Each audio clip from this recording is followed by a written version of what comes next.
We are back to work on the holiday Rambler. It's been a long time since I posted a video.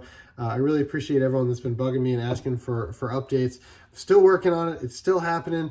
It's just a little hard to keep up with the projects and the editing and my actual job. So doing the best I can, but there's some awesome stuff in this video. We're going to dig into tearing off the old fenders that were all cracked.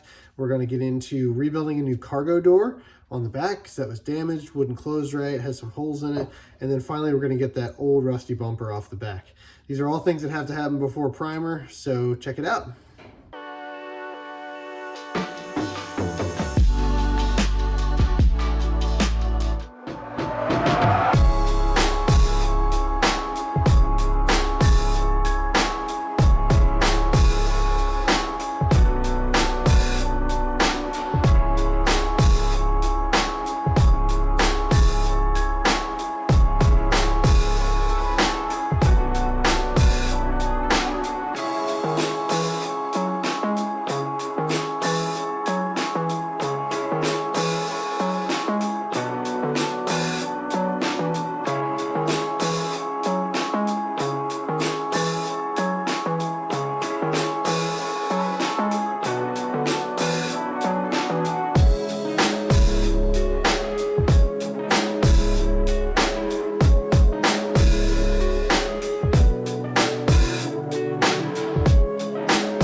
All right, so like most things I do, I've never done this before. I am trying to mount this fender on here, and this is a new reproduction fender. I got this from a company called Sierra Engineering, and I had to replace these because the old ones were cracked and brittle. So let me go grab the old ones, I'll show you what I mean.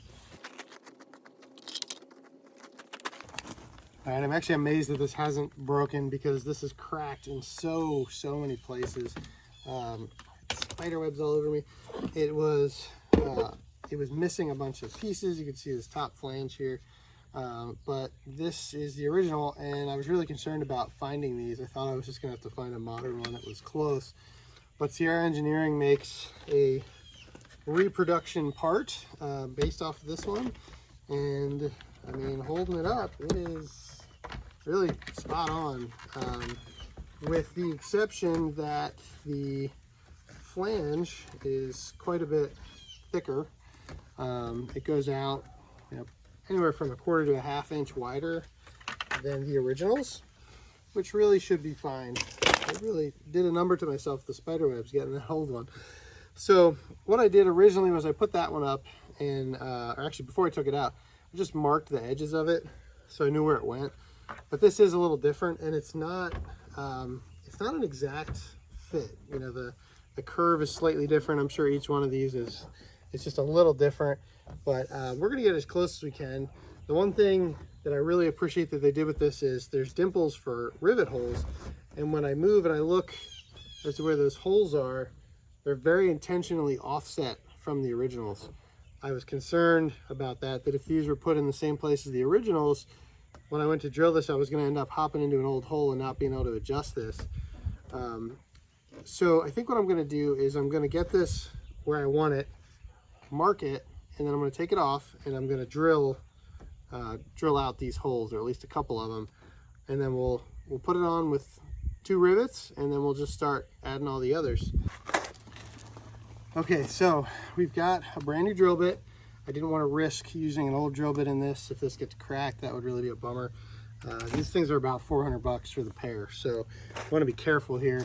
And I picked up some rivets. They're 3/16 aluminum rivets. These are made by Arrow, and this is what they call their medium rivet. And this has a grip of 1/4 inch, which I think is going to be enough to get through here. We'll see. The fact that there's some corrugations here might mess that up. I'm hoping I can at least get it pinned today, and then if I have to go get some longer rivets, then we can do that. But hopefully this will get us going. So let's go ahead and drill this first hole. I'm gonna go right in the middle here and just take my time.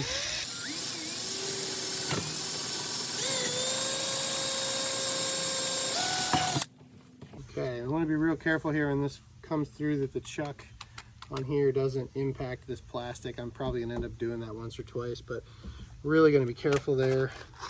And I wanna see if this rivet makes it through. Feels pretty good to me. It feels like it went all the way in. I will, as I start riveting these, I'll go inside and I'll check. I can actually see the back. We'll make sure that it's grabbing everything. And we're probably just gonna have to kind of push this in as we go to make sure that this is grabbing. And I'm kind of rethinking my butyl tape plan here because of the way these ridges are. I think that we may end up making this harder on ourselves rather than easier if we butyl tape this. I might just have to rely on caulk on this part. It's just not sitting that flat. And if we go with our thick 1/4 inch butyl tape like we did on the windows, I think this is going to be sitting out really far. So I might just try this just rivets and then sealing it with caulk later.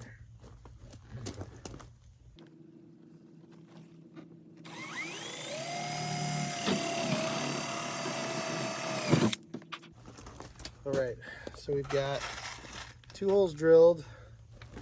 Go ahead and pop this one in. All right, I'm gonna check my marks. Everything looks good. This just does not quite fit on the trailer the way it should, which is fine. This is a reproduction part and I don't expect it to be perfect. So we're probably just going to have to push it in each time we put a rivet in.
So I've got the door taken apart. There were 4 little screws in each of the corners. You can see the hole here. It doesn't really want to focus, but that's what was holding it together. So I removed those screws. I had to drill one of them out, but this is what we have left for the door here. I don't know if you're gonna be able to see the twist. Yeah, you definitely can see how much that is twisted compared to the other side. And this is exactly what I was hoping it was, which is just 2 pieces of aluminum with, I assumed plywood, but it really is like a press board or something. And it looks like the aluminum is glued to the plywood. So we're not going to reuse any of this. You can see there's massive holes in it from the latch system. I pulled the latch off. It's really not in too bad a shape. This kind of cam lock system, and this was the outside part. But I looked on Vintage Trailer Supply, and they actually sell brand new setups of these for about 50 bucks all in. So I think we're gonna do that because the corrosion on the back of this is pretty bad, and it's caused there to be quite a bit of aluminum damage just from the galvanic corrosion of the steel and aluminum touching, I think. Get those 2 dissimilar metals and it really makes it fall apart. So I think what we're gonna do is clean up these trims, probably strip the paint off of them, see like if they need to be straightened or anything. I can already tell looking at them, the wood has swollen up so much from water getting in there that they're actually open beyond the right width. So we'll probably have to clamp them back together and then get them cleaned up, get some new screws, and try to put this thing back together. So the cost of plywood is absolutely insane right now, and I was hoping this was going to be 1/2-inch plywood inside of this thing, but it turns out it's actually 5/8. So I looked around in my scraps to see if I had anything. I have 3/4, I have 1/2, I don't have 5/8. So rather than go out and spend probably $100 on a sheet that I'm only going to use 1/4 of, I thought to myself, I wonder if the floor of the camper could be 5/8. And I had already removed one piece, so I just went in, measured it, and it is. So I'm gonna go grab that sheet and bring it in and we'll get it cut. So we'll be able to repurpose some of this and save a little money.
I really appreciate everybody sticking it out and following along in this series.